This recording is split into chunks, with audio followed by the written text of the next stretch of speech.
Bulletin के आगाज में बात करेंगे 9 मई GOR गेट हमला केस में यास्मीन राशिद, महमूद रशीद, एजाज चौधरी और उमर सरफराज चीमा को 10-10 साल कैद की सजा। इंसदादी दहशतगर्दी अदालत ने शाह महमूद कुरैशी को मुकदमे से बरी कर दिया। इश्तिहारी करार दिए गए 4 मुल्जिमान को गिरफ्तार करके पेश करने का हुक्म। मुल्जिमान में फारूक अंजुम, हबीबुर रहमान, अरसलान और अकबर खान शामिल हैं। इंसदादी दहशतगर्दी अदालत के जज मंसर अली गुल ने कोट लखपत जेल में फैसला सुनाया। लाहौर की मुकामी क़यादत को सजाएं पसे पर्दा सहूलतकारों के खिलाफ कार्रवाई का इशारा है।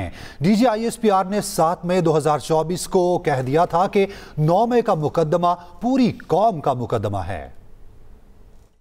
अगर 9 मई को करने वालों और करवाने वालों कानून और आइन के मुताबिक सजा ना दी गई तो इस मुल्क में किसी की जान, माल, आबरू महफूज नहीं होगी। हमें अपने निज़ाम पे, सजा और सजा के निज़ाम पे यकीन कायम रखने के लिए ज़रूरी है कि हम 9 मई को के मुल्ज़मान को कानून और आइन के मुताबिक सजा दें और जल्द से जल्द दें।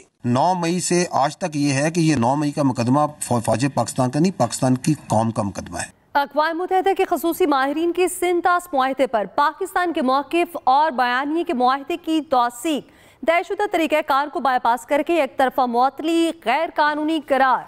रिपोर्ट के मुताबिक पानी के बहाव में रुकावट करोड़ों अफराद की बुनियादी हुकूक को मुतासिर करती है। पानी को सियासी या मुआशी दबाव का आला कोई नहीं बनाया जा सकता। अक़वाम मुत्तहिदा ने सिंतास मुआहदे पर पाकिस्तान के मौक़िफ़ और बयानिए की भरपूर तस्दीक कर दी। अक़वाम मुत्तहिदा के ख़ुसूसी माहिरीन की रिपोर्ट के मुताबिक सरहद पार हक़याब में मुदाखलत से इज्तनाब लाजिम है। पानी के बहाव में रुकावट या उसकी धमकी पाकिस्तान में करोड़ों अफराद के बुनियादी हुकूक को मुतासिर कर सकती है। पानी, खुराक, रोज़गार, सेहत, माहौल और तरक्की के हुकूक इस फैसले से बराह रास्त जद में आते हैं। पानी को सियासी या मुआशी दबाव का आला नहीं बनाया जा सकता। मुआहिदा उस वक्त तक नाफिज रहता है जब तक दोनों हुकूमतें नए मुआहिदे के जरिए उसे ख़त्म न कर दें। हेल्ड इन अबेंस की भारतीय इस्तिलाह मुबहिम है। भारत मुआहिदाती कानून की मुअत्तली से मुतालिक दफात को वाज़ेह तौर पर बरोकार नहीं लाया। मुआहिदे के तयशुदा तरीक़ाकार को बाईपास करके यकतरफा मुअत्तली गैर कानूनी है। तनाज़ात का हल मुआहिदे में दर्ज तस्फ़िये के तरीक़ाकार के तहत होना चाहिए। भारतीय मटीरियल ब्रीच की दलील कमज़ोर है क्योंकि पाकिस्तान की जानिब से मुआहिदे की किसी शिक की खिलाफ वर्जी ज़ाहिर नहीं हुई। रिपोर्ट में भारत की तरफ से मुबैना सरहद पार दहशतगर्दी के इल्ज़ामात को इस मुआहिदे की खिलाफ वर्जी बनाकर पेश करना कानूनी तौर पर गैर मुताल्लिक करार दिया गया है। भारत ने काउंटर मैटर्स के जवाब के लिए काबिल एतबार और मरबूत शवाहिद पेश नहीं किए। पानी रोकने का बोझ बराह रास्त आम पाकिस्तानियों के हुकूक पर पड़ता है। काउंटर मैटर्स के लिए नोटिस, मुज़ाकरात की पेशकश और तरीक़ाकार की कानूनी शराइत पूरी करनी चाहिए। काउंटर मैटर्स आर्जी और काबिल वापसी होते हैं, मुस्तकिल खात्मे या मुअत्तली का जवाज़ नहीं बनते। ख़ुसूसी माहिरीन की रिपोर्ट में कहा गया है कि भारत सिंतास मुआहदे पर नेक नियती से अमल करे और पाकिस्तान के हुकूक की खिलाफ वर्जी से बाज रहे। Khalid Mahmood, Express News, Islamabad. दूसरी जानिब भारत ने झेलम और दरिया नीलम का पानी भी रोक लिया है। दरिया चिनाब में गैर मामूली कमी के बाद पानी के बहाव में इस्तेहकाम आ गया। उधर पाकिस्तान ने भारत से वजाहत तलब कर ली है। इंडस वाटर कमिश्नर पाकिस्तान का भारतीय हम मनसब को खत, भारत पाकिस्तान आने वाले दरियाओं के पानी का डाटा भी शेयर नहीं कर रहा। अक़वाम मुत्तहिदा के ख़ुसूसी माहिरीन ने पाक भारत जंग पर रिपोर्ट जारी कर दी। रिपोर्ट में भारतीय हठधर्मी और झूठ बेनकाब ऑपरेशन सिंदूर गैर कानूनी करार दे दिया। रिपोर्ट में वाज़ेह किया गया, भारत पहलगाम हमले में कोई काबिल एतबार शवाहिद पेश करने में नाकाम रहा। पाकिस्तान ने गैर जानिबदार और शफाफ तहकीकात का मुतालबा किया। कायमा कमेटी बराए मवासलात के इजलास में वफाकी वज़ीर मवासलात अलीम खान और सेनेटर पलवश खान के दरमियान सख्त जुमलों का तबादला हुआ। वफाकी वज़ीर अलीम खान ने कहा, सेनेट में उन पर इल्ज़ाम लगाया गया कि उन्होंने अपनी हाउसिंग सोसाइटी को फ़ायदा पहुँचाया जिसे वो अपनी ज़ाती तस्लील समझते हैं। ऐसे सवालात बदनीयती पर मबनी हैं। इस मौके पर सेनेटर पलवश खान ने वाज़ेह किया कि पार्लियामेंट में सवाल करना इल्ज़ाम नहीं होता बल्कि ये हर रुकन का आईनी और पार्लिमानी हक है। दूसरी जानिब अलीम खान ने कहा, अगर बात उनकी ज़ात तक लाई गई तो फिर वो पलवशा खान के किरदार से मुतालिक हकायक सामने रखेंगे। पलवशा खान ने वफाकी वज़ीर के रवैये पर कमेटी चेयरमैन से रूलिंग देने का मुतालबा किया। Welcome back. बांग्लादेश में तुलबा तहरीक के अहम रहनुमा के कत्ल में भी भारत मुलविस निकला। तालिब इल्म रहनुमा उस्मान हादी की मैयत सिंगापुर से ढाका पहुंचा दी गई। हादी को कौमी शायर के पहलू में सुपुर्द खाक किया जाएगा। उस्मान हादी के कत्ल के खिलाफ मुजाहरे, मोदी गुजरात के किसाब के नारेबाजी भी लगाई गई। भारत बैरून मुल्क मुदाखलत से बास न आया। बांग्लादेश में भी बदअमनी में भारत ही मुलविस निकला। नौजवान इनकलाबी रहनुमा उस्मान हादी के कत्ल की कड़ियां भारत से जुड़ने लगी। जराये के मुताबिक उस्मान हादी को भारत के फोन नंबर से कत्ल की धमकियां मिल रही थीं। बांग्लादेशी पुलिस का कहना है कि उस्मान हादी पर हमला करने वाले दोनों अफराद भारत फरार हो गए। बांग्लादेशी वजारत खारजा ने भारतीय हाई कमिश्नर को तलब करके शदीद एहतजाज किया। हमले में मुलविस अफराद की हवालगी का मुतालबा किया। उस्मान हादी की मौत की खबर मिलते ही ढाका के शाहबाग और हादी स्क्वायर पर भारत मुखालिफ मुजाहरे किए गए। मुजाहिरीन ने मोदी को गुजरात का कसाब करार दिया। उधर मुश्तर मुजाहिरीन ने गद्दार वतन शेख मुजीबुर रहमान का घर नजर आतिश कर दिया। अवामी लीग और मीडिया इदारों के दफातर को आग लगा दी। तोड़ फोड़ करके अहम सड़कें बंद कर दी। मुजाहिरीन ने भारतीय सिफारत खाने के बाहर एहतजाज में साबिक वजीर आज़म शेख हसीना वाजिद की फौरी हवालगी का मुतालबा किया। बांग्लादेशी रहनुमा राशिद प्रधान ने कहा, इस बार हम रुक गए मगर आइंदा भारतीय सिफारत खाने में दाखिल होंगे। बांग्लादेशी हुकाम का कहना है कि मुलजिम की शनाख्त फैसल करीम मसूद और मोटरसाइकिल चलाने वाले की शनाख्त आलमगीर शेख के नाम से हुई। गिरफ्तार अफराद में फैसल करीम मसूद के वालिदैन, बीवी और भाई शामिल हैं। Welcome back. वज़ीर आला सिंध मुराद अली शाह का कहना है कि भत्ताखोरों के सरगना की गिरफ्तारी के लिए रेड वारंट निकाले जाएंगे। रहनुमा एमकेएम फारूक सत्तार बोले, ताजरों की तरफ से भत्ता मांगने वालों के नाम भी बताए गए हैं।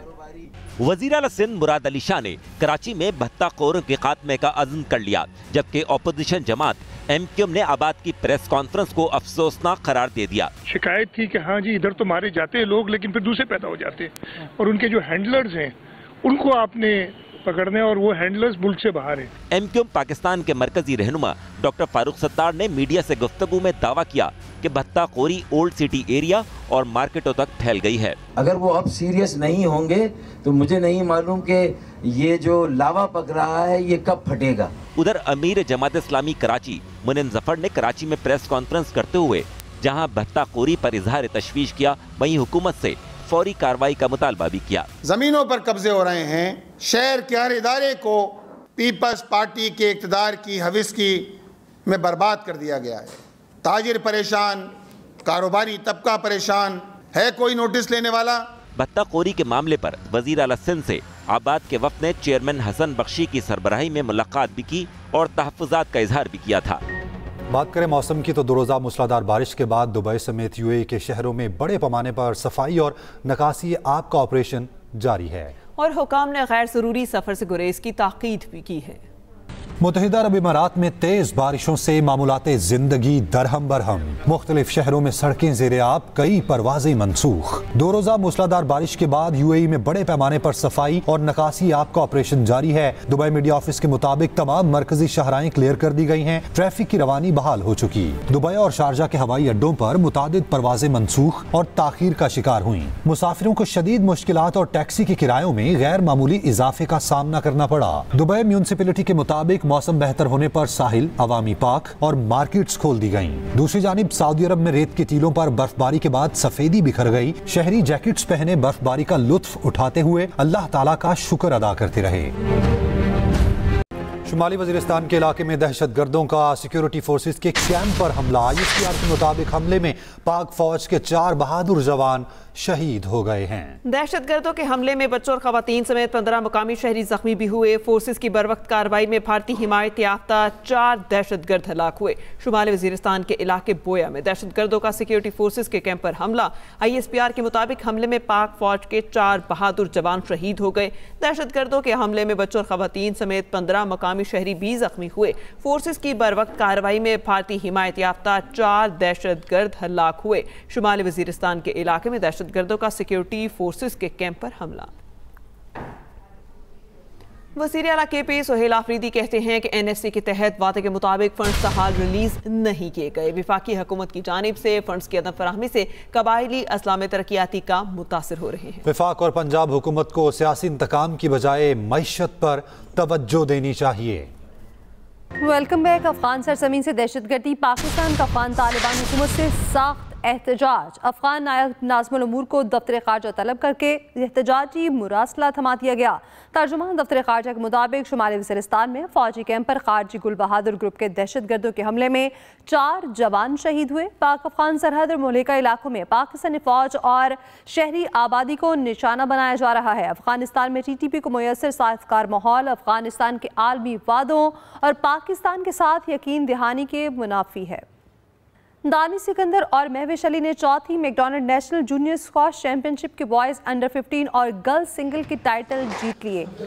बॉयज़ अंडर 15 के फाइनल में KP के दानिश सिकंदर ने अब्दुल हादी गुल को हराकर टाइटल अपने नाम कर लिया। गर्ल्स अंडर 19 की फाइनल में टॉप सीड वापदा की महविश अली ने दामिया खान को शिकस्त दी। बॉयज़ अंडर 11 के फाइनल में PAF के अब्दुर्रहमान रियाज ने फतह पाई। बॉयज़ अंडर 9 में सिंध के मोहम्मद अबान ने मैदान मार लिया। सिंध स्क्वॉश एसोसिएशन के ज़ेरे एहतमाम 8 लाख रुपए की इनामी रकम के हामिल चैंपियनशिप के मुकाबले हुए।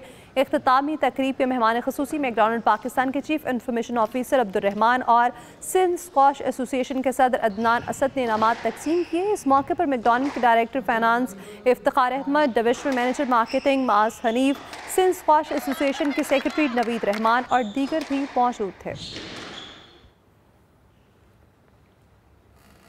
बुलेटिन में यहाँ वक्त है ब्रेक का। आप देखते रहिए एक्सप्रेस न्यूज़।